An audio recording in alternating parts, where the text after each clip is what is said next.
It started like the most normal Tuesday you can imagine, the kind nobody remembers, the kind that's supposed to blur into all the other days you show up, do your job, keep your head down, and go home. 3 sentences into a chemistry lesson, that normal day was gone. 3 masked federal agents were standing in my classroom doorway, staring straight at me. And in that moment, before anyone spoke, I knew something in my life had just cracked open, and there was no way to quietly put it back together. I was halfway through explaining a lab, kids leaning over their station's goggles, fogging up that low hum of teenage focus. You don't interrupt unless you absolutely have to, you know what I mean? That rare moment when they're actually locked in. I heard boots in the hall, heavy out of place, and I looked up expecting maybe security, maybe a drill gone wrong. Instead, I saw black vests, dark masks, and letters so big they didn't need an introduction. ICE. One of them raised his hand like he was calming a room he already owned and said my name out loud, slow, deliberate, like he was tasting it. The room went silent. Pipettes froze midair. Every student turned and looked at me, and all I could think was, yeah, that happened, didn't it? I didn't answer him. Not because I was brave, because my brain hadn't caught up yet. I was a citizen. I'd been one since I was 18. I had papers, I had a passport, I'd voted, I paid taxes, I'd passed background checks to even stand in that room. This had to be a mistake. But before I could even form a sentence, my principal stepped into the doorway, calm as I'd ever seen him, and said, "You're not going any further without a judicial warrant." The lead agent laughed, actually laughed, and said, "We're federal, we don't need your permission." And my principal, bless him, didn't raise his voice, didn't puff his chest, just said, "Actually, you do. This is a school." That line changed everything. You could feel it. The air got tight like before a storm. Teachers started appearing in the hallway one by one, pretending they weren't pretending. Math teachers, English teachers, the librarian, people who barely spoke to each other most days. No one planned it, no one said, "Let's do this," they just stayed. Bodies filled the space.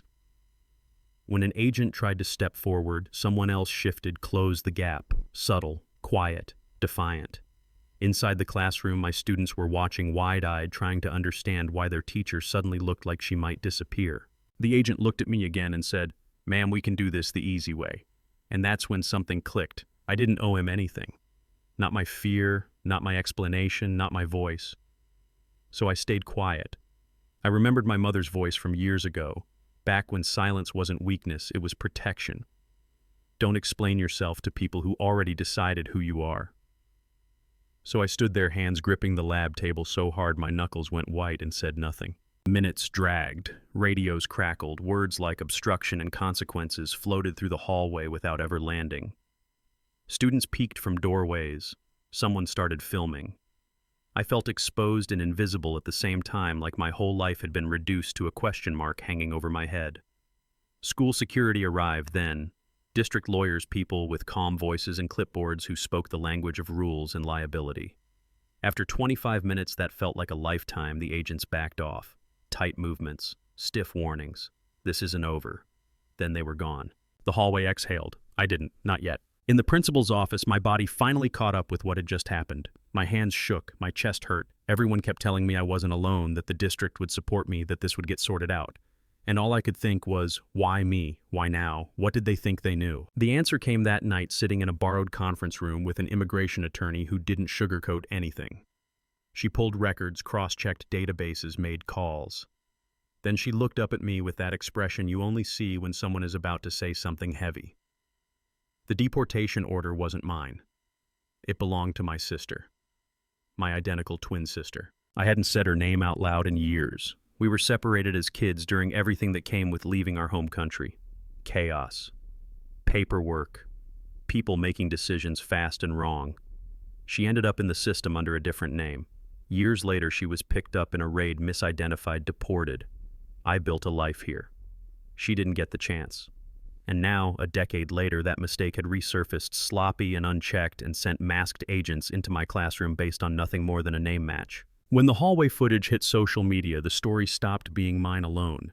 Teachers forming a human wall, a principal refusing to move, federal agents retreating. It spread fast. News outlets called. Strangers argued in comment sections about borders and authority and whether schools should be safe spaces. I watched it all from my couch, feeling stripped bare in a way I never asked for. But somewhere between the fear and the humiliation, something shifted. I was tired of being quiet. tired of being overlooked, tired of mistakes like this being treated as collateral damage. So I filed a lawsuit, not because I wanted money, not because I wanted revenge, but because what happened to me wasn't rare. It just usually happened where no one was filming. The months that followed were slow and exhausting. Depositions, emails, agents admitting they didn't verify dates of birth, social security numbers, employment records, supervisors acknowledging protocols existed but weren't followed, excuses stacked up like paperwork. When I took the stand, I didn't cry. I didn't perform. I spoke the way I teach, steady, precise, honest. I talked about my students, about standing in front of them while armed men questioned whether I belonged. Then I talked about my sister.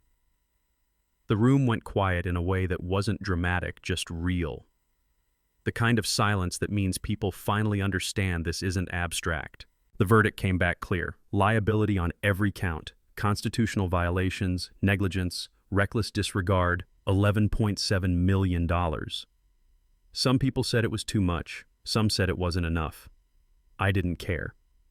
What mattered was the acknowledgement, the line in the sand. Agents were disciplined.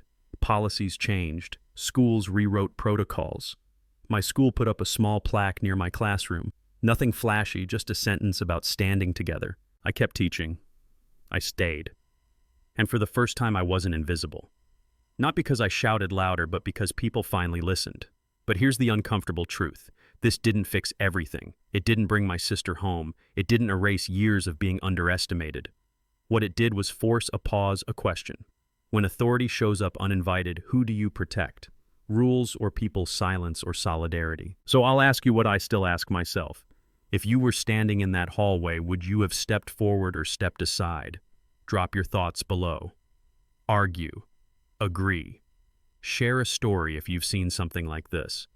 Because these moments don't announce themselves, and the next one might show up when you least expect it.